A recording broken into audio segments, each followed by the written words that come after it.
What's good, everybody? Welcome back to another edition of the Launchpad with Lvnding. My name is Chris, and we got a very special guest with us tonight. We have the one and only MAMBA. What's up, guys? I'm doing good. Hey, it's Teague, by the way. Real name's Teague, a.k.a. MAMBA. First name Teague. First name Teague. Name MAMBA. Let's go. Let's go. So, first and foremost, congratulations for your set here at Phoenix Lights. How did it feel? Dude, so good.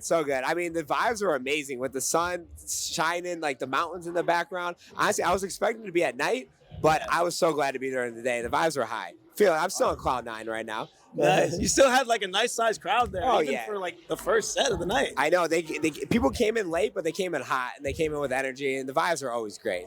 Absolutely. Hell yeah. And we've had the privilege to hear your name around town a lot, and of course your journey was a long one and it didn't happen overnight. So how could you describe like the process that you got into DJing and what got you to this point? I mean, I'd say it is a long journey. It's a long journey for sure. And you got to keep your foot on the gas pedal at all times. No matter what, you just can't give up. And I'd say everyone starts off small. You start off, I started DJing in college, just little bars. Yeah. I didn't even know how to make music. I just mixed songs together. And then I finally moved to Arizona and I met with all Relentless Beats. And then I honestly, the biggest thing is I have big inspirations. I look after like the biggest DJs that I love, which is like Slander, Lvnding, and I really look after what they do, and I feel like that's helped me a lot, like grow faster than maybe normal. But still, it's a long journey, 100%. Absolutely. Don't give up. Don't ever give up. Never give up. Nope. And speaking of that journey from the Midwest and Chicago all the way to the West Coast. Yeah.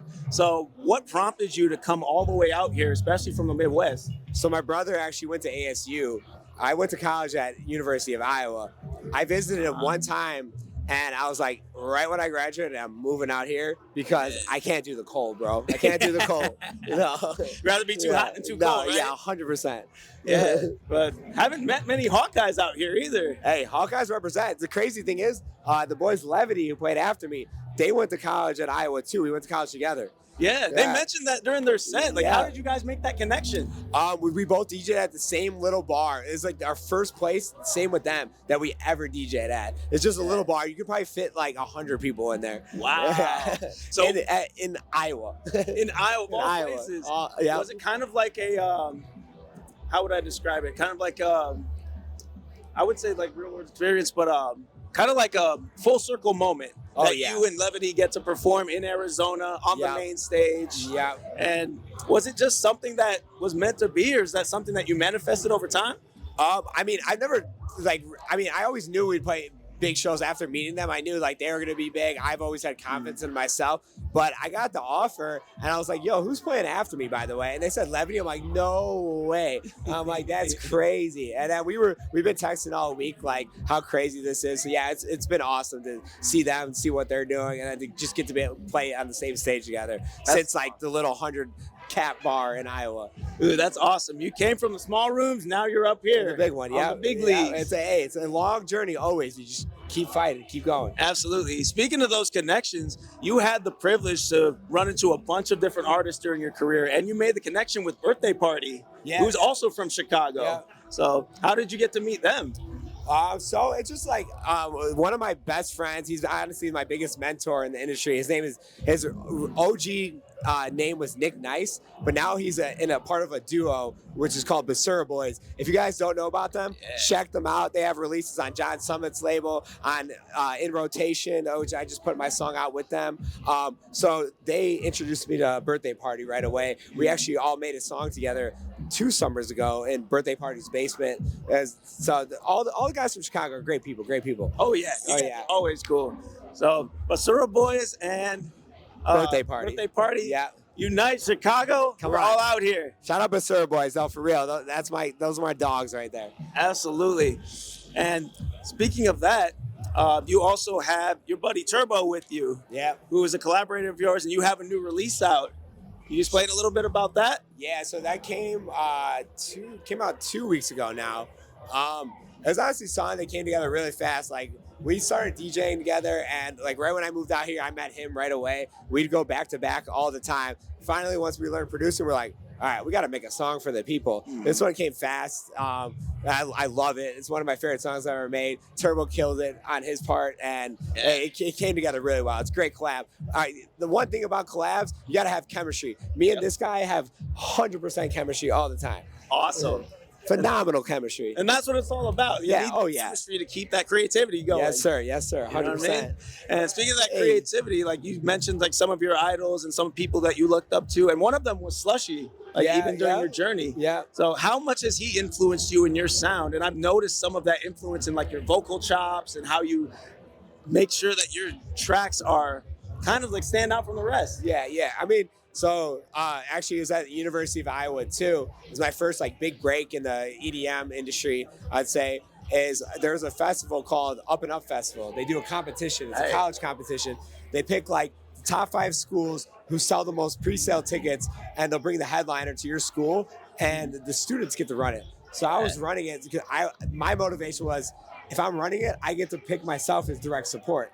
We ended up winning. We came in second place, sold the second most tickets. So I got to play direct support for Slushy when I had I was a rookie in the industry. I still use my laptop up there. So I met him then. And yeah, I mean, he's always been a huge inspiration from the beginning. That's awesome. And the Up and Up Festival, they have a lot of opportunities for artists like yourself to have a platform. And you had the chance to interview Ghastly, part of that platform. Is that right? No, you're correct. Yeah, it was actually like funny because it was right before I moved out here. I was supposed to move here the week after, but I got hit up from one of my boys from Up and Up. It's like, yo, I know you love Ghastly. I'm going to Arizona. Do you want to come with me? I was like, dang, okay, like I'm literally moving next week, but sure, I'm going to buy a flight. I bought a flight, flew to Arizona, got to do that. I wasn't even supposed to be the one interviewing him, but I always believe in fate, and for some reason, my boy left his laptop at the first place we picked Ghastly up from, and Ghastly's like, yo, you got to go get your laptop.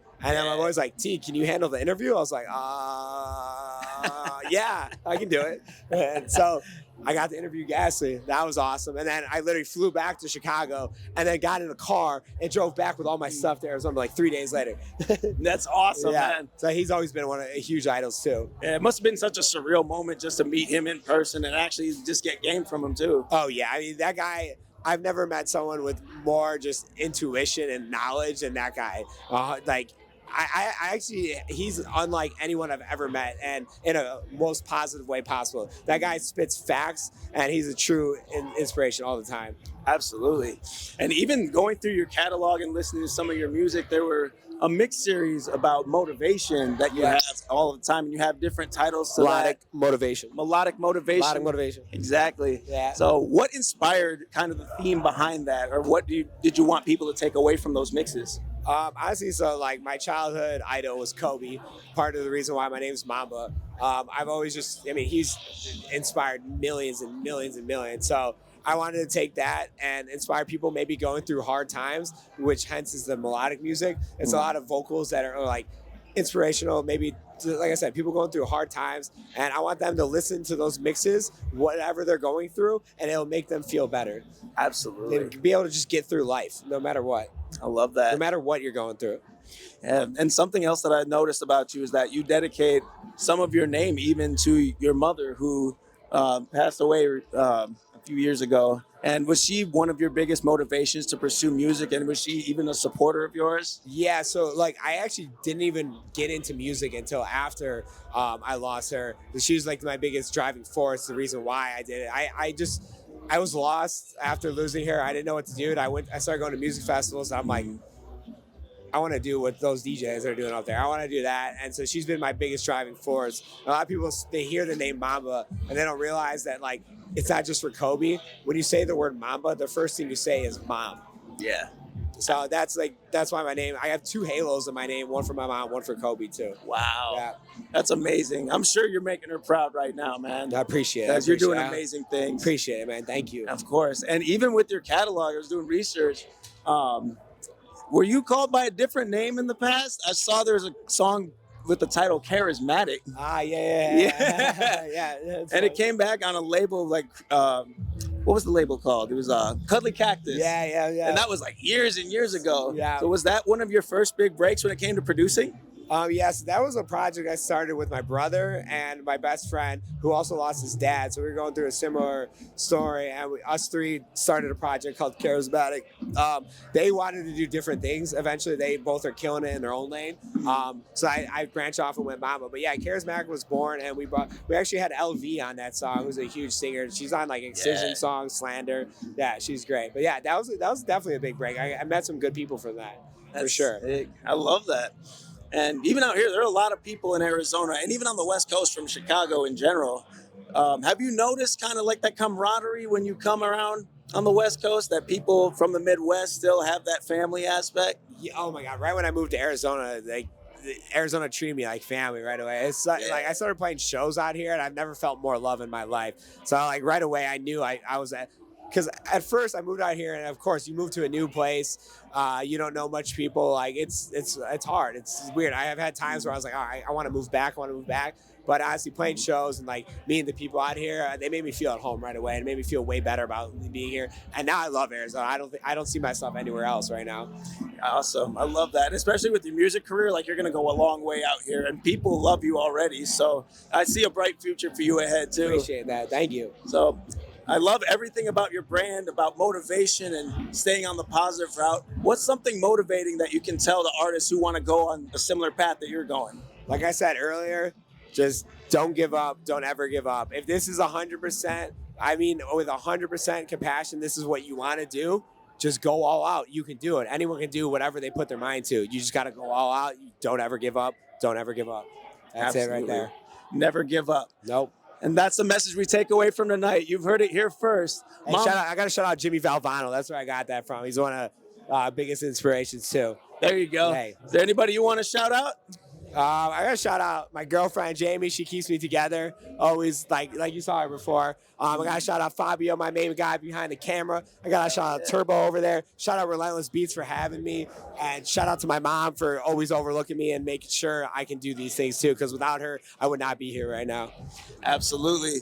And the legend. Shout out Kobe too, of course. R.I.P. to Kobe too. R.I.P. Kobe. And the legend keeps continuing. Mamba, thank you so much for being with us. Thank you, man. It's been a pleasure. Absolutely. And thanks for joining us for another episode of The Launchpad with Lvnding. My name is Chris, and we'll see you next time. Peace.